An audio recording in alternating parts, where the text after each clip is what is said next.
ತಮ್ಮನ್ನೆಲ್ಲ ಉದ್ದೇಶಿಸಿ ಮಾತನಾಡಿದಂತ ಯಲಹಂಕ ಕ್ಷೇತ್ರದ ಶಾಸಕ ಮಿತ್ರರಾದಂಥ ವಿಶ್ವನಾಥ್ ಅವರೇ, ಬ್ಯಾಟರಾಯನಪುರ ಕ್ಷೇತ್ರದ ಮುಖಂಡರು, ಬಿಜೆಪಿಯ ರಾಜ್ಯ ಕಾರ್ಯದರ್ಶಿಗಳಾದ ತಮೇಶ್ ಗೌಡ್ರೆ, ಮಾಜಿ ಸಚಿವರು, ಮಹಾಲಕ್ಷ್ಮಿ ಲೇಔಟ್ನ ಶಾಸಕರಾದಂಥ ಗೋಪಾಲಯ್ಯನವರೇ, ಶಾಸಕ ಮಿತ್ರರಾದಂಥ ರಾಮಮೂರ್ತಿ ಅವರೇ, ಅಕ್ಕ ಭಾರತಿ ಶೆಟ್ಟಿ ಅವರೇ,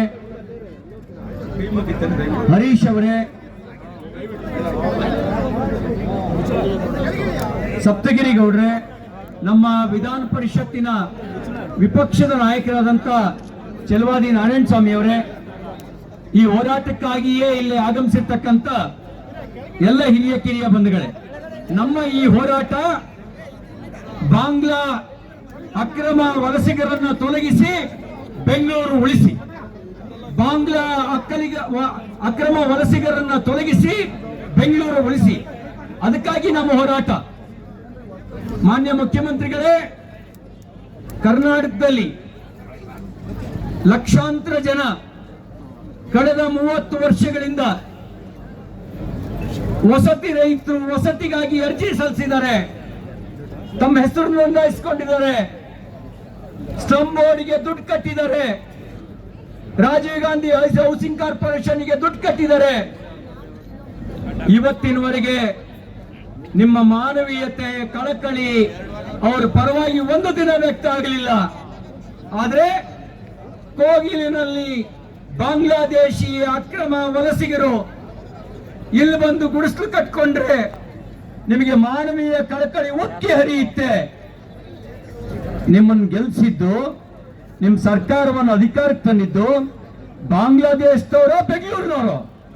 ನಿಮ್ಮ ಸರ್ಕಾರವನ್ನು ಅಧಿಕಾರಕ್ಕೆ ತಂದಿದ್ದು ಕರ್ನಾಟಕದವರು ಅಥವಾ ಪಾಕಿಸ್ತಾನದವರು. ಆದ್ರೆ ನೀವು ಪಾಕಿಸ್ತಾನದವರು ಮಾತಾಡಿದ್ರು ಅಂದ್ರೆ ಬೆಚ್ಚ ಬೀಳ್ತೀರಿ. ನೀವು ಯಾರು ಗುಲಾಮರಾಗಿದ್ದೀರಿ? ನೀವು ಯಾರು ಗುಲಾಮರಾಗಿದ್ದೀರಿ ಅಂತ ಪ್ರಶ್ನೆ ಕೇಳಿಕ್ ಬಯಸ್ತೇನೆ. ಮಾನವೀಯ ನೆಲೆಯಲ್ಲಿ ಒನ್ ಟೈಮ್ ಸೆಟಲ್ಮೆಂಟ್ ಅಂತೆ, ಏನದು ಒನ್ ಟೈಮ್ ಸೆಟಲ್ಮೆಂಟ್ ಮಾನವೀಯ ನೆಲೆಯಲ್ಲಿ.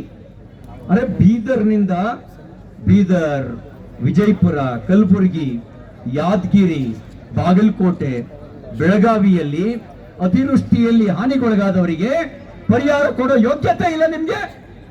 ಕೊಡಗಿನಲ್ಲಿ, ಚಿಕ್ಕಮಗಳೂರಿನಲ್ಲಿ ಅತಿವೃಷ್ಟಿಯಲ್ಲಿ ಮನೆ ಕಳ್ಕೊಂಡವ್ರು ಬೀದಿಲಿದ್ದಾರೆ. ಅವ್ರ ಬಗ್ಗೆ ನಿಮ್ಮ ಮಾನವೀಯ ಕಳಕಳಿ ಇಲ್ಲ. ಇಲ್ಲಿ ಬಾಂಗ್ಲಾದವರು ಅಂತಿದ್ದಂಗೆನೆ ಮಾನವೀಯ ಕಳಕಳಿ ಉಕ್ಕಿ ಹರಿಯುತ್ತೆ. ನಿಮ್ಗೆ ನಾಚಿಕೆ ಆಗ್ಬೇಕು, ನಿಮ್ ಜನ್ಮಕ್ಕೆ ನಾಚಿಕೆ ಆಗ್ಬೇಕು, ನಿಮ್ ಜನ್ಮಕ್ಕೆ. ಕರ್ನಾಟಕದ ಸ್ವಾಭಿಮಾನವನ್ನು ಒತ್ತ ಇಟ್ಟಿದ್ದೀರಿ ನೀವು, ಕರ್ನಾಟಕದ ಜನ ತಲೆ ತಗ್ಗಿಸುವಂತೆ ಮಾಡಿದಿರಿ. ಯಾರೋ ನಿಮ್ಮ ಎಐಸಿಸಿ ಪ್ರಧಾನ ಕಾರ್ಯದರ್ಶಿ ಹೇಳ್ದ ಅಂತೇಳಿ ವಿಧಾನಸಭೆಯ ವಿಪಕ್ಷದ ನಾಯಕರಾದ ಆರ್ ಅಶೋಕ್ ಅವರಿಗೆ ತಮ್ಮೆಲ್ಲರ ಪರವಾಗಿ ನಾನು ಈ ಹೋರಾಟಕ್ಕೆ ಸ್ವಾಗತವನ್ನು ಬಯಸ್ತೇನೆ.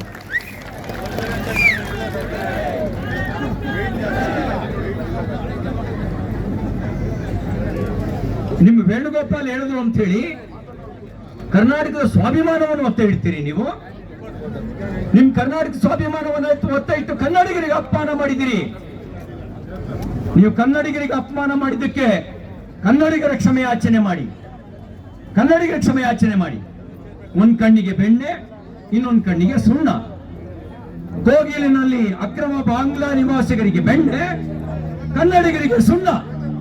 ಈ ನೀತಿಯನ್ನ ಕರ್ನಾಟಕದ ಜನ ಕ್ಷಮಿಸೋದಿಲ್ಲ. ಯಾವನೇ ಒಬ್ಬ ಅಕ್ರಮ ಬಾಂಗ್ಲಾ ವಲಸಿಗನಿಗೆ ಬೆಂಗಳೂರಿನಲ್ಲಿ ಜಾಗ ಕೊಡಕ್ ಬಿಡ್ತೀರಾ? ಬೆಂಗಳೂರಿನಲ್ಲಿ ಜಾಗ ಕೊಡಕ್ ಬಿಡ್ತೀರಾ? ಬೆಂಗಳೂರಿನಲ್ಲಿ ಏನಾದ್ರು ಜಾಗ ಕೊಟ್ರೆ ಬಾಂಗ್ಲಾದಲ್ಲಿ ದೀಪದಾಸಿಗೆ ಗತಿ ಆಯ್ತಲ್ಲ, ವಿಜೇಂದ್ರ ವಿಶ್ವಾಸಕ್ಕೆ ಆಯ್ತಲ್ಲ, ಅದೇ ಗತಿ ನಮ್ಮ ಮನೆ ಬಾಗಿಲಿಗೂ ಬರುತ್ತೆ. ಅದೇ ಗತಿ ನಮ್ಮ ಮನೆ ಬಾಗಿಲಿಗೂ ಬರುತ್ತೆ. ಇವತ್ತು ಮೈ ಮರೆತ್ರೆ ನಾಳೆ ಅದೇ ಪರಿಸ್ಥಿತಿ ಬರುತ್ತೆ. ಆ ಪರಿಸ್ಥಿತಿ ಬರೋದಕ್ಕೆ ಬಿಡ್ತೀರಾ? ಆ ಪರಿಸ್ಥಿತಿ ಬರ್ಲಿಕ್ಕೆ ಬಿಡಬಾರ್ದು. ನಾವು ಎಚ್ಚರಿಕೆ ಕೊಡ್ಲಿಕ್ಕೆ ಬಯಸಿದ್ದೇವೆ. ಒಬ್ಬನೇ ಒಬ್ಬ ಅಕ್ರಮ ಬಾಂಗ್ಲಾ ನಿವಾಸಿಗಳಿಗೆ ನೀವು ಮನೆ ಕೊಟ್ಟಿದ್ ಗೊತ್ತಾದ್ರೆ ನಿಮ್ಮನ್ನ ಕುರ್ಚಿಲ್ ಕೂರಕ್ ಬಿಡಲ್ಲ ಕರ್ನಾಟಕದ ಜನ. ನಿಮ್ ಕುರ್ಚಿಲ್ ಕೂರಕ್ ಬಿಡೋದಿಲ್ಲ. ಈ ಎಚ್ಚರವನ್ನ ಕೊಡ್ತಾ ಮೊದಲು ಕರ್ನಾಟಕದ ಕನ್ನಡಿಗರಿಗೆ ಮನೆ ಕೊಡಿ, ಕರ್ನಾಟಕದ ಬಡವರಿಗೆ ಮನೆ ಕೊಡಿ, ಅತಿವೃಷ್ಟಿಯಲ್ಲಿ ಮನೆ ಕಳ್ಕೊಂಡವರಿಗೆ ಮನೆ ಕೊಡಿ.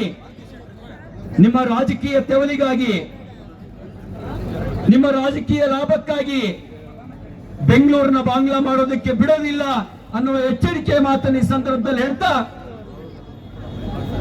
ಈ ನಮ್ಮ ಹೋರಾಟ ಬೆಂಗಳೂರಿನ ಜನರ ಪರವಾಗಿ, ಈ ನಮ್ಮ ಹೋರಾಟ ಕರ್ನಾಟಕವನ್ನ ಮತ್ತು ಭಾರತವನ್ನ ಉಳಿಸುವ ಸಲುವಾಗಿ. ನಮ್ಮ ಈ ಹೋರಾಟ ಕರ್ನಾಟಕದಲ್ಲಿರ್ತಕ್ಕಂಥ ನಿಜವಾದ ಬಡವರಿಗೆ ಮನೆ ಕೊಡಬೇಕು ಅಂತ ಹೇಳಿ, ನಿಜವಾದ ಬಡವರಿಗೆ ಮನೆ ಕೊಡಬೇಕು ಅಂತ ಹೇಳಿ. ನೀವು ಕರ್ನಾಟಕದ ನಿಜವಾದ ಬಡವರಿಗೆ ಮನೆ ಕೊಡದೆ, ಕನ್ನಡಿಗರಿಗೆ ಮನೆ ಕೊಡದೆ, ನಿಮ್ಮ ರಾಜಕೀಯ ತೆವಲಿಗಾಗಿ, ರಾಜಕೀಯ ಲಾಭಕ್ಕಾಗಿ ನೀವೇನಾದ್ರೂ ಬಾಂಗ್ಲಾದೇಶದವರಿಗೆ ಮನೆ ಕೊಟ್ರೆ ನಿಮ್ಮನ್ನ ಮನೆ ಖಾಲಿ ಮಾಡಿಸುವುದವರೆಗೆ ನಮ್ಮ ಹೋರಾಟವನ್ನು ಮುಂದುವರಿಸ್ತೇವೆ ಅಂತಕ್ಕಂಥ ಮಾತನ್ನ ಈ ಸಂದರ್ಭದಲ್ಲಿ ಹೇಳಿ ನನ್ನ ಮಾತು ಮುಗಿಸ್ತೇನೆ. ಭಾರತ್ ಮಾತಾ ಕಿ, ಭಾರತೀಯ ಜನತಾ ಪಾರ್ಟಿಯ ಹೋರಾಟಕ್ಕೆ, ಬೆಂಗಳೂರಿನ ಜನರ ಹೋರಾಟಕ್ಕೆ, ಕೋಗಿಲು ಉಳಿಸಿ ಹೋರಾಟಕ್ಕೆ ಧನ್ಯವಾದ.